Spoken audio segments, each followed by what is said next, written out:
O or èmi. Second person, you, O or ìwọ.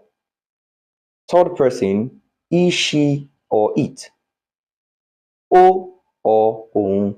We have these as he, she or it in Yoruba because Yoruba pronouns do not have gender. Now let's look at the sentence examples. For Mo, we have I have eaten, which is mo ti jẹun.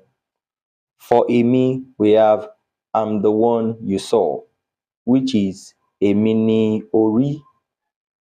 For O, we have you have eaten, which is o ti jẹun.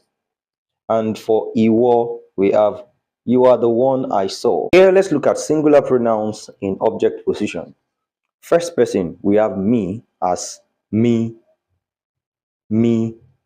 Second person, you, we have you as or. Sometimes we have it as because of the two-shinned form of Yoruba we have nowadays. This is not standard. This is the standard singular you in object position in Yoruba language. Third person, him, her, or it, we have that as or òun. Let's look at the sentence examples here. We have she saw me, that is ó rí mi.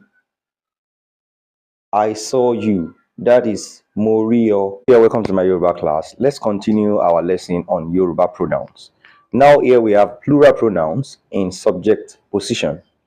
First person, we, that's a and our. Second person, you, and ẹ̀yin. Third person, they, wọ́n and àwọn. Now let's look at the sentence examples. We have gone, that is a ti lọ. And for àwa, we have we are the ones you saw yesterday. Àwa ni ẹ rí lánàá. We have you have gone. Finally, let's look at plural pronouns in object position. First person, that's us, which is wa. Second person, that's you, which is me. And third person, that's them, which is wọn. Now let's look at the examples. They saw us.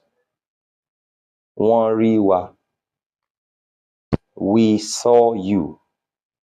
A rí yín. We saw them. A rí wọn.